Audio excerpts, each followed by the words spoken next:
भाग एक मन की शुरुआत। अदृश्य दरार। मेरे प्रिय भाइयों और बहनों, विवाह एक वचन है। सात फेरे केवल रस्म नहीं, वह प्रतिज्ञा है। जब एक स्त्री विवाह करती है तो वह केवल अपना नाम नहीं बदलती, वह अपना जीवन, अपनी पहचान और अपना भविष्य साझा करती है।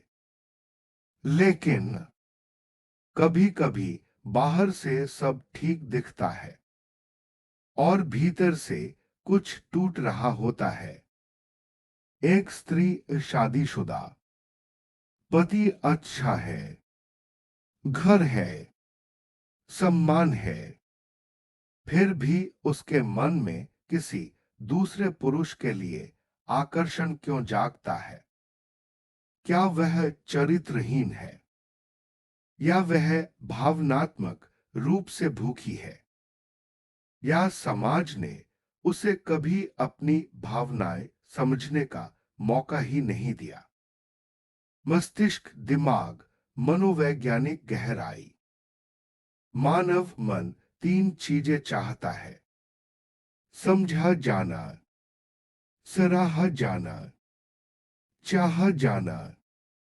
जब पति व्यस्त हो जाता है, जब संवाद कम हो जाता है, जब तारीफ बंद हो जाती है, जब केवल जिम्मेदारियां बचती हैं, तब दिल में खालीपन बनता है।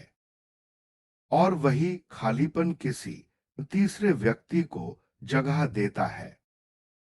यह अक्सर अचानक नहीं होता, यह धीरे धीरे शुरू होता है।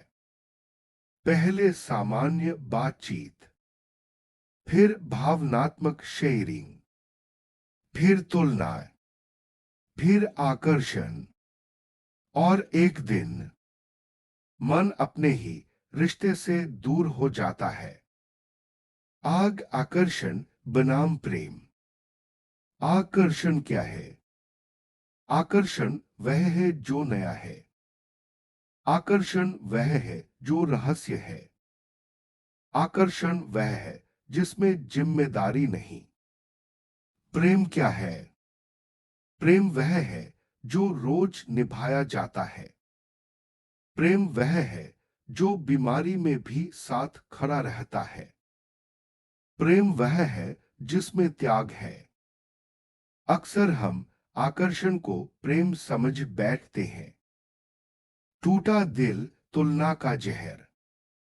वह सोचती है, वह आदमी मुझे ज्यादा समझता है, वह मुझे ध्यान देता है, वह मेरे पति से बेहतर है।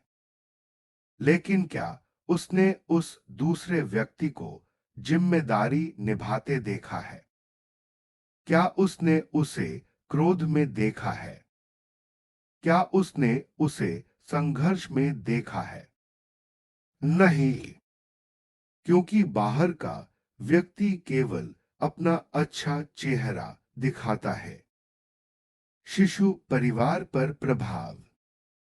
जब विवाह में दरार आती है तो सबसे ज्यादा असर बच्चों पर पड़ता है।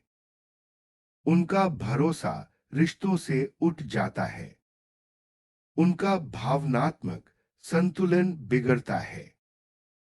वे खुद भविष्य में स्थिर संबंध नहीं बना पाते। एक स्त्री का निर्णय केवल उसका निजी निर्णय नहीं होता, वह पूरी पीढ़ी को प्रभावित करता है। समुद्र की लहर, आध्यात्मिक दृष्टिकोण। पवित्र बाइबल में गॉस्पल ऑफ मैथ्यू 5:28 में कहा गया है कि मन में उठी गलत इच्छा भी आत्मा को कमजोर करती है। यह केवल नियम नहीं है, यह आत्मा की रक्षा का मार्ग है। जब हम अपने मन को नियंत्रण में नहीं रखते तो मन हमें नियंत्रित करने लगता है। जड़ थी बूटी, पत्ती भाग दो, अंदर की लड़ाई। अब सोचिए, वह स्त्री क्या महसूस करती है? उसे अपराध बोध होता है। वह प्रार्थना करती है, फिर भी मन भटकता है। वह अपने पति को देखती है और तुलना करती है। वह खुद को सही ठहराने की कोशिश करती है। मैं भी तो इंसान हूं, मुझे भी प्यार चाहिए। अगर मैं खुश नहीं हूं तो क्या करूं?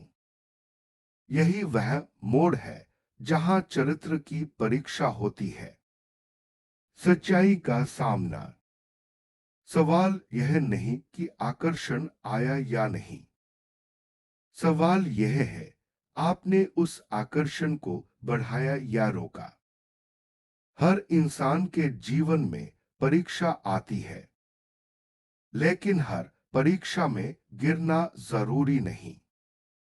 तराजू संतुलन, तुला राशि परिणाम। यदि वह चाहत आगे बढ़ती है, विश्वास टूटेगा, सम्मान गिरेगा, समाज ताने देगा, आत्मसम्मान खत्म होगा, और अंत में जिसके लिए सब छोड़ा, वह भी स्थायी नहीं रहता। क्योंकि जो रिश्ता किसी और को तोड़कर बना हो, वह भरोसे पर नहीं खड़ा हो सकता। जड़ की बूटी, पत्ती, भाग 3, समाधान और पुनर्निर्माण। यदि किसी के मन में ऐसी स्थिति है तो क्या करे? एक संवाद शुरू करें। पति से खुलकर बात करें। शिकायत नहीं, भावना साझा करें। दो, खुद को मजबूत करें। आकर्षण को दूरी से खत्म किया जा सकता है। नंबर डिलीट करें। मुलाकात बंद करें। 3, विवाह को फिर से जीवित करें। डेट नाइट, साथ समय, साझा प्रार्थना, साझा लक्ष्य। 4, आत्मसम्मान याद रखें। आपका चरित्र आपकी सबसे बड़ी संपत्ति है।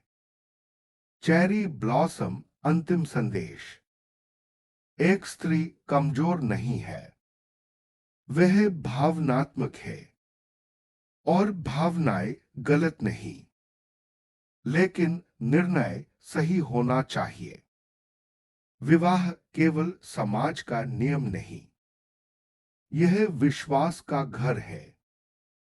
अगर दिल भटका है तो लौट आना भी संभव है, क्योंकि टूटने से पहले संभल जाना सबसे बड़ी जीत है।